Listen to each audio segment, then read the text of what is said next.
Hello guys, आप सब कैसे हो। आप सबको मेरी स्टोरी पसंद आए तो लाइक कमेंट ज़रूर कीजिएगा। मैं इस बार आप सबके लिए एक रियल स्टोरी लेकर आई हूँ, तो चलो स्टोरी स्टार्ट करें। हम देखते हैं एक पार्क का सीन। एक लड़का बहुत ड्रिंक की होती है और वो वॉशरूम की ओर जाता है। उसे किसी ने ड्रग्स दिया होता है। वो वॉशरूम के पास उसे एक बहुत ही प्रिटी लड़का दिखता है। वो उसे पकड़ लेता है और कहता है, मेरी हेल्प करो। वो लड़का कहता है, आप पागल हो, आपको क्या हुआ है। कहता है, मुझे किसी ने ड्रग्स दिया है, प्लीज़ मेरी हेल्प करो। वह ऐसा कहकर उस लड़के को किस करने की कोशिश करता है। वो लड़का उसे पुश करता है और कहता है, आर यू क्रेज़ी, छोड़ो मुझे, क्या कर रहे हो तुम। वो कहता है, प्लीज़ मैं इसकी रिस्पॉन्सिबिलिटी लेता हूँ, प्लीज़ अभी अभी मुझे मुझे तुम्हारी मदद की ज़रूरत है। ऐसा कहकर वो उसे फिर से किस करने लगता है। वो लड़का उसे बहुत रोकने की कोशिश करता है, पर वो लड़का उसे छोड़ता नहीं और फिर दोनों वन नाइट स्टैंड कर लेते हैं। उसके बाद मॉर्निंग को देखते हैं। वो दूसरा लड़का उठता है बिस्तर से और अपनी कमर को पकड़ते हुए कहता है, ये कौन बेइज्जत था। उसे रात की सारी बातें याद आती है कि इसके साथ मैंने नाइट स्पेंड की है। वो वहाँ से उठकर उसे देखकर वहाँ से भाग जाता है और कहता है, ये मैंने क्या कर दिया, मैंने एक स्ट्रेंजर के साथ नाइट स्पेंड की। ऐसे कहकर वो डरते हुए वहाँ से उठकर चला जाता है।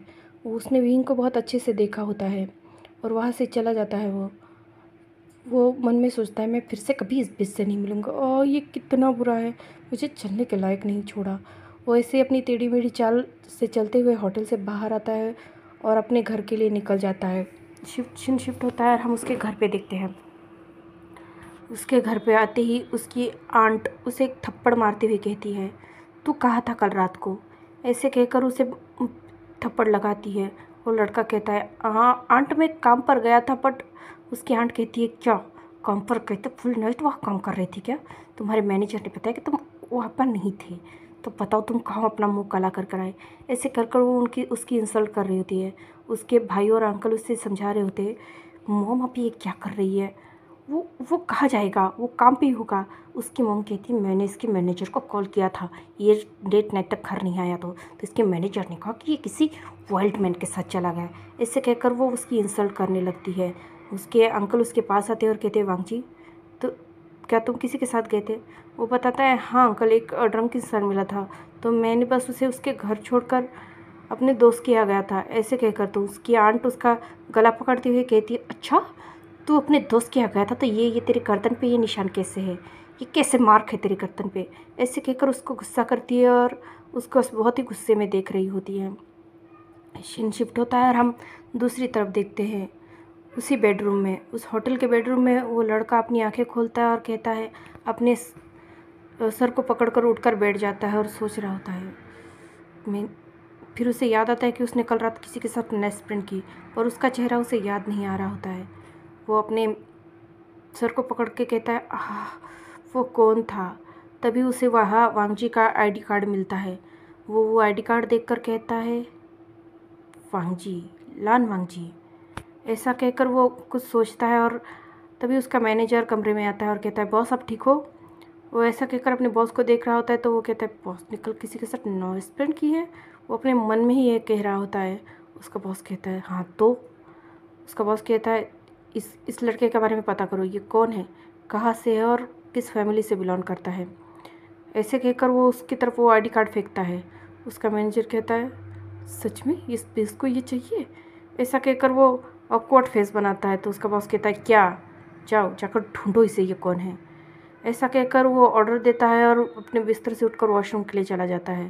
फ्रेश होकर वो बाहर आता है और उसे वहाँ पर ब्लड नज़र आता है। फिर उसे याद आता है कि उसने उस लड़के के साथ फोर्स किया है। वो उस बेड को देखकर कहता है कि मैं तुम्हारी रिस्पॉन्सिबिलिटी लूँगा, मैंने गलती की है तो मैं भी तुम्हारी जिम्मेदारी लूँगा। ऐसा कहकर वो अपने मैनेजर की ओर देखता और कहता है, पता करो मुझे कल रात किसने ड्रग्स दिया था। वो बहुत गुस्से में अपने मैनेजर को तरफ देखकर कहता है, मुझे वो इंसान किसी भी कीमत पर चाहिए। ऐसा कहकर वो वहाँ से निकल जाता है। वो अपने ऑफिस में आता है और तभी उसका भाई वहाँ भागते हुए आता है और कहता है, हे ब्रो, तू कहाँ था। वो कहता है, कहाँ होगा।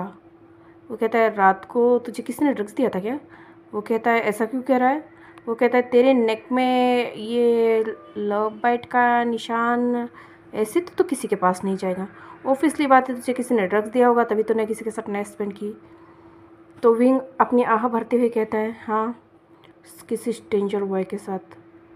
वो कहता है स्ट्रेंजर बॉय के साथ? वो कहता है हाँ, स्ट्रेंजर बॉय था, पता नहीं वो कौन था। ऐसा कहकर वो अपने भाई की तरफ देखता है और कहता है गग्गा। वो कहता है क्या? मैं उसे ढूंढ रहा हूँ बट वो मुझे मिलेगा कि नहीं पता नहीं, मैंने उसके साथ फोर्स यूज़ किया है। ऐसा कहकर वो अपनी इधर उधर देखता है। उसका भाई कहता है ऑब्वियसली तुझ जैसे डेवल के पास कौन आना चाहेगा, और जो लड़कियाँ तेरे पास आती है तो उसे ऐसे भगाता है जैसे कोई किसी ने तेरा छोड़ा भी, मैं बोलना नहीं चाहता है। ऐसे कहकर वो चैंग मुंह बनाता है। वो कहता है चैंग, आप ऐसे कैसे कह सकते हो, मैं आपका भाई हूँ। वो कहता है हाँ हाँ, मेरा डेवल भाई। वैसे छोड़, वो लड़का क्यूट था क्या? वो कहता है हाँ क्यूट तो है, मैंने बस उसकी फ़ोटो देखी है। उसका भाई कहता है फ़ोटो देखी है का क्या मतलब है? वो कहता है हाँ, उसका आईडी कार्ड पे देखा है मैंने, नशे में तो रात को उसकी शक्ल नहीं देख पाया। ऐसे कहकर वो इधर उधर देखने लगता है। उसका भाई हंसते हुए कहता है ओह माय गॉड, मतलब लिटरली जिसके साथ तूने नाइट स्पेंड की है उसे तूने देखा नहीं। वो कहता है मैं क्या कहता हूँ, मेरे उठने से पहले वो भाग गया था वहाँ से। ऐसा कहकर उसका भाई कहता है तो तूने उसे चलने लायक छोड़ा था क्या? वो ऐसे कहकर अपने भाई को छेड़ाता है। वो कहता है जाएंगे, बस भी करो। इसे कहकर वो अपने भाई पे गुस्सा करता है और उसके भाई को कहता है सिर्फ वे सब छोड़ो, आपके बॉयफ्रेंड के साथ क्या ख्याल है, अपने मॉम से बात की? उस चैंग कहता है हाँ, मैंने मॉम से बात की है और मॉम ने कहा है कि हम कल उसके फैमिली वाले से बात करने जाएंगे, पर सुना है उसकी मॉम बहुत गुस्से वाली है। ऐसा कहकर चैंग विंग की तरफ देख रहा होता है। विंग कहता है रिलैक्स रहिए, कुछ नहीं होगा, वैसे भी उसकी मॉम गुस्से वाली, वो लड़का थोड़ी ना, वैसे वो आपसे प्यार तो करता है ना। चैंग कहता है हाँ, हम दोनों एक दूसरे से बहुत प्यार करते हैं, बस उसकी मॉम शादी के लिए मान जाए। ऐसा कहकर वो विंग की तरफ देखता है। विंग उसके हाथों पे हाथ रखता है और कहता है ऑफ कोर्स मानेंगी, अगर नहीं मानी तो ज़बरदस्ती क्यों ना हो, पर मैं आपके उससे ही शादी कर पाऊँगा। ऐसे कहकर अपने भाई को विंग करता है। उसका भाई कहता है तू भी ना। ऐसा कहकर दोनों भाई हंसने लगते हैं। तभी उनकी बहन वहाँ आते हुए कहती है ओहो, तो यह बातें हो रही है शादी की, कि मेरा विंग भी शादी करेगा? विंग उसे कहता है नहीं यानली, हम नहीं शादी करने वाला हूँ।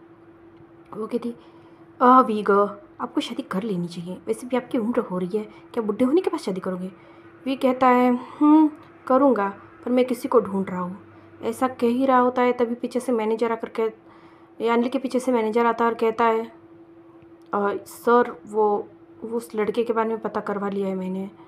तो वो विंग अपनी चेयर से उठता है और कहता है लाओ दो। वो अपने मैनेजर के हाथों से फ़ाइल छीन लेता है और फाइल को पढ़ने लगता है। वो देखता है कि वहाँ पे उस लड़के का नाम लिखा होता है लान वांगजी, लैन फैमिली का दूसरा बेटा। वो उसके पेरेंट्स की डेथ हो चुकी है और उसके अंकल आंट के साथ रहता है और उसका एक भाई भी है।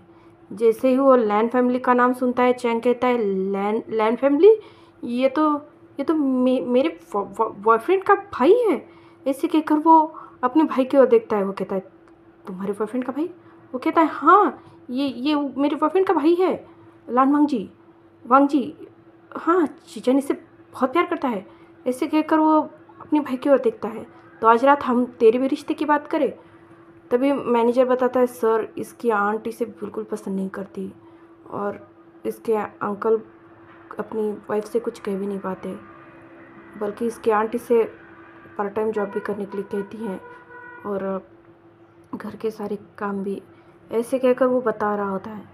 चैंग कहता है ऑब्वियसली मुझे शिचैन ने बताया था कि उसकी मॉम बिल्कुल अच्छी नहीं, उसके भाई को बहुत परेशान करती है। ऐसे कहकर वो दोनों देखते हैं। विंग कहता है अभी इसे कोई परेशान नहीं कर पाएगा क्योंकि ये मेरा है, और जो मेरी चीज़ों को हर्ट करता है मैं उसे दुनिया से उठा देता हूँ। ऐसा कहकर वो एक डेवल स्मैक करता है और कहता है चलो घर चलते हैं, मुझे मॉम से कुछ बात करनी है। शिफ्ट होता है और हम दूसरी तरफ देखते हैं। वांगजी किचन में काम कर रहा होता है। तभी उसकी आंट उसके पास आकर कहती है एक तो मुंह काला करके आया और हमारे सीने पे बैठकर खा रहा है। ऐसे कहकर उसको इंसल्ट कर रही होती है, उसे कुछ मुझ सुना रही होती है। उसके मॉम डैड के बारे में भी वो गलत बोल रही होती है। उसे कह रही होती है कि अपनी मॉम डैड तो अब खा गया, अब हमें खाने बैठा है। ऐसे कहकर वो उसे बहुत बुरी तरह से ट्रीट कर रही होती है। तभी पीछे से शिचान आता है और कहता है, बस करो मॉम, क्या आप उसके पीछे पड़ी रहती हो? वो इतना कुछ तो करता है आपके लिए, अब क्या चाहते हो, अब जान देते। उसकी मॉम कहती है, हाँ तो ये मर जाए ना, जिंदा क्यों है, हमारे सीने पे बोझ बनकर। ऐसे कहकर वो दोनों एक दूसरे के साथ झगड़ रहे होते हैं। वांगजी रोते हुए कहता है, गग आप प्लीज़ मॉम से ऐसी बात मत कीजिए ना। वो पलटती है और कहती है, खबरदार जो मुझे मॉम कहा तो। ऐसे कहकर वो वांगजी पर गुस्सा करती है और वहाँ से चली जाती है। शिचान वांगजी के पास आता है और कहता है, बबुए मुझे माफ़ करो बबू, मैं मॉम से तुम्हें प्रोटेक्ट नहीं कर पा रहा हूँ। ऐसा कहकर वो बहुत सैड होता है। वांगजी उससे कहता है, कोई बात नहीं काका, आप और अंकल है ना मुझसे प्यार करने के लिए, और आंट भी कुछ गलत नहीं कह रही है, वो भी तो मेरी भलाई का ही सोचती है। ऐसा कहकर वो सैड हो रहा होता है। तभी शिचान कहता है, क्या तुमने किसी के साथ नाइट स्पेंड की है?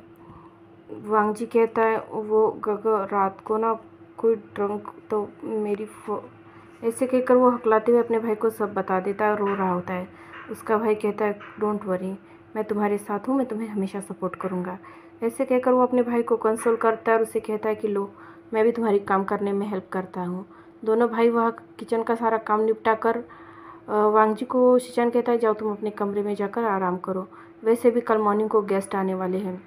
तभी पीछे से शिचान की मॉम आती है और कहती है, बिल्कुल नहीं, ये लड़का कल मॉर्निंग को घर से बाहर नहीं जा निकलेगा, कमरे से बाहर नहीं निकलेगा। मैं नहीं चाहती कि ये लड़का मेरे बेटे का रिश्ता ख़राब कर दे। इसका क्या भरोसा, कल इसने तुम्हारे हस्बैंड को सिड्यूस किया तो।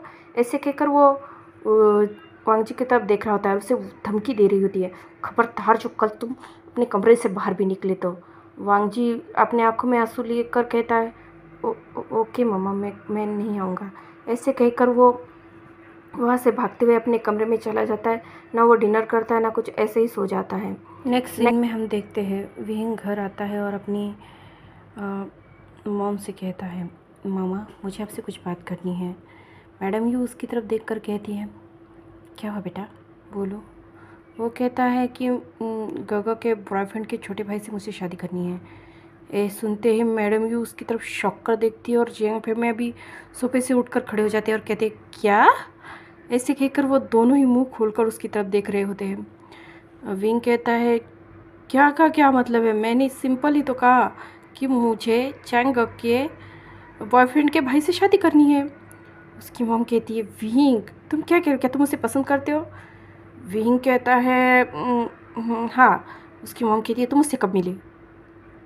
तो चैंग कहता है, मॉम कल नाइट को, और आपके बेटे ने उसके साथ एक हॉट नाइट स्पेंड की है। ऐसा कहकर वो अपने भाई की ओर देखता है और हंस रहा होता है। यानली भी हंसते हुए कहती है, ओ तो इसलिए गगा को उससे शादी करनी है। ऐसे कहकर वो विंग को विंग करती है। विंग की मॉम मैडम यू कहती है, क्या वी तूने ऐसा किया है?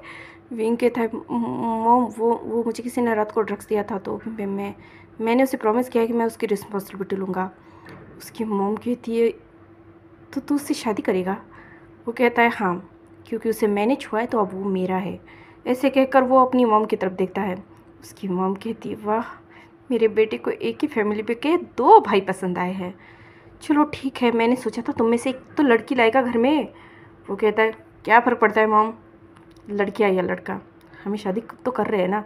ऐसे कहकर वो अपनी मॉम की तरफ देखता है। उसकी मॉम कहती है, ठीक है, चलो कल चल कर देखते हैं, पता नहीं उसकी फैमिली कैसे रिएक्शन देगी। ऐसे कहकर वो अपने दोनों बेटों की ओर देखती है और शाय फील करती है। जियांग फे में कहते, यू कहती है, क्या यू, देखो तुम्हारे बेटे बड़े हो गए। मैंने तो सोचा था चैंग की शादी करने के बाद इसके लिए कोई लड़की देखूंगी, पर इसे तो लड़कों में इंटरेस्ट निकला। हाँ, ये मेरा बेटा है। चलो कोई ना, कल ही हम लैंड फैमिली में जाकर उन दोनों का रिश्ता तय करवा देते हैं। ऐसा कहकर सब डिनर कर अपने अपने कमरे में चले जाते हैं। शिन शिफ्ट होता है और हम मॉर्निंग को देखते हैं।